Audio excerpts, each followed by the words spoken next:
আমি যদি আপনাদেরকে বলি যে ছোট্ট একটা ওয়েবসাইটের বাটন রিডিজাইন করার ফলে একটা কোম্পানির প্রফিট $500 মিলিয়ন বেশি হয়েছিল, শুনতে একটা অবাস্তব লাগতেছে, তাই না? সো আজকে আমরা এই গল্পটাই শুনবো, এবং এই গল্পটা শুনতে হলে আপনাকে এই ভিডিওটা শেষ পর্যন্ত দেখতে হবে। তো আপনাদের মতো আমি যখন মিড লেভেল ইউএক্স ডিজাইনার ছিলাম, এখানে সেখানে জবের ইন্টারভিউ দিচ্ছিলাম, আমাকে একটা জবে জিজ্ঞাসা করা হয় ইউএক্স এর ইম্পর্টেন্স কি। সো যেহেতু মিড লেভেল ডিজাইনার ছিলাম, এই প্রশ্নটা শোনার পর আমার রিঅ্যাকশন হয় Really, nigga? কিন্তু পরে আমি যখন চিন্তা করি তখন আমার মাথায় আসলে এই চিন্তাটা আসে যে আসলেই তো রিয়েল লাইফে ইউএক্স এর ইমপ্রুভমেন্টের ইম্প্যাক্টটা কেমন, এটা নিয়ে হিস্ট্রিক্যাল কী কী ইভেন্ট ঘটেছিল।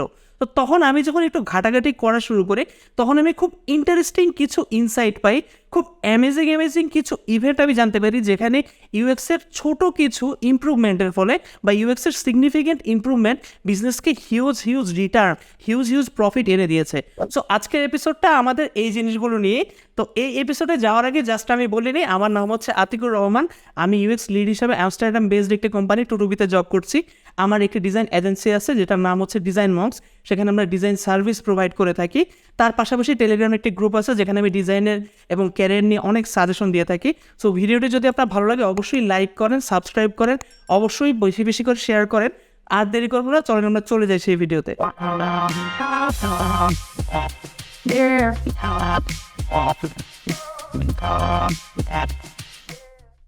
আমরা যারা ব্যাংকে অ্যাকাউন্ট খুলতেছি কম বেশি অনলাইনে কিংবা অফলাইনে, আমাদের অভিজ্ঞতা কিন্তু খুব একটা ভালো না। হয়তো আপনি লম্বা কোনো লাইনে দাঁড়াচ্ছেন, হয়তো আপনি বিশাল কোনো ফর্ম ফিল আপ করতেছেন।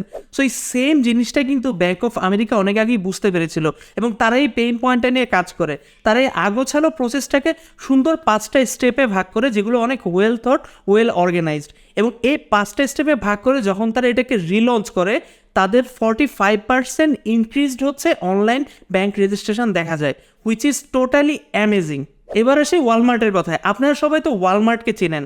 সো ওয়ালমার্ট যখন ওদের প্রথম ওয়েবসাইট লঞ্চ করে, অনেক ধরনের ইউএক্স ইস্যু সেখানে ছিল।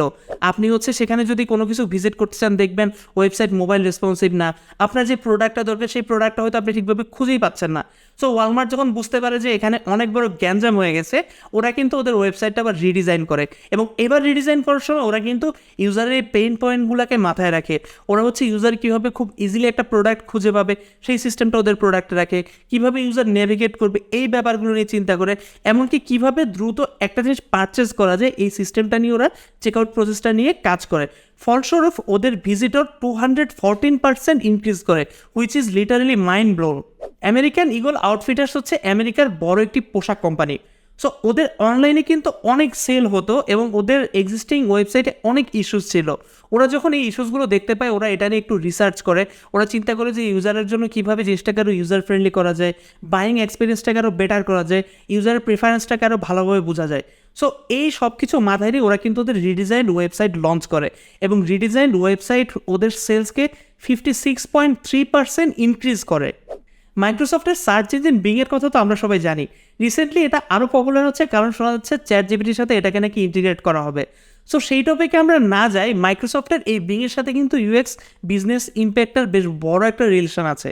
তো মাইক্রোসফটের রিসার্চাররা যখন রিসার্চ করে বিং নিয়ে, তখন ওরা দেখতে পায় যে বিংয়ের যে সার্চ রেজাল্টের পেজটা দেখানো হয়, সেখানে লিঙ্কগুলোকে যে ব্লু কালারে দেখানো হয়, ওই ব্লু কালারটা মানুষ যখন কনফিডেন্ট ফিল করে না ক্লিক করতে, ওরা কিন্তু এই ব্লু কালারটাকে একটু চেঞ্জ করে এবং ফলাফল কী হয় জানেন? 80 million extra advertising revenue. United airlines দুনিয়ার বড় এয়ারলাইন্সগুলোর মধ্যে একটি। ওদের অনলাইনে টিকিট আপনি পারচেস করতে পারবেন। তো ওরা চিন্তা করে এবার এই পারচেজিং এক্সপিরিয়েন্সটা নিয়ে ওরা একটু কাজ করবে।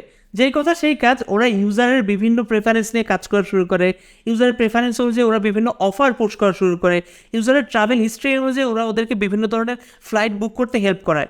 ফলস্বরূপ কী হয় জানেন? ওদের ডেইলি সেশন দ্বিগুণ হয়ে যায় আর অনলাইনে টিকিট পারচেজিং 200% ইনক্রিজ করে।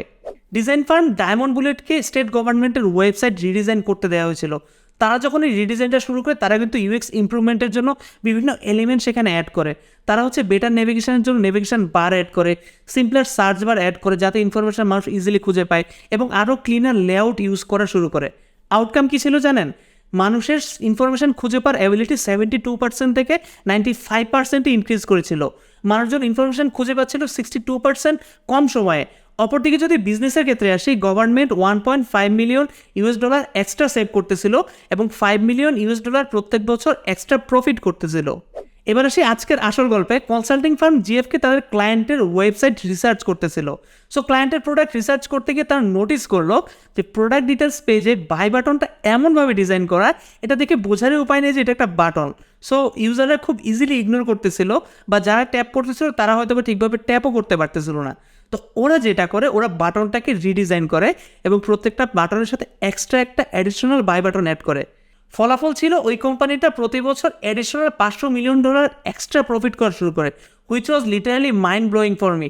আমি শোনার পর বিশ্বাস করতে পারতেছিলাম না। সো এই ছিল আজকের এপিসোড। আপনারা ডেফিনেটলি জানাবেন এই এপিসোডটা আপনাদের কাছে কেমন লাগলো, এবং আমি ট্রাই করি যে এই টাইপের ইনফরমেটিভ এপিসোড আপনাদের জন্য করতে, যাতে আপনাদের লার্নিংটা বেটার হয়, আপনারা যাতে বেটার ওয়েতে ডিফেন্ড করতে পারেন। আপনারা যখন একটা কোম্পানিতে থাকতেছেন, আপনাদের লার্নিংটা কিন্তু ম্যাটার করতেছে, এবং লার্নিং মানে কিন্তু আপনারা গ্রো করবেন। পাশাপাশি অবশ্যই আমার টিউটোরিয়াল এবং আদার স্টাফস তো থাকবে। তো ভালো থাকেন সবাই, আবার দেখা হয়ে যাবে আরেকদিন। কমেন্টে অবশ্যই জানাবেন, লাইক সাবস্ক্রাইব করতে থাকেন। ভালো থাকেন সবাই, টাটা।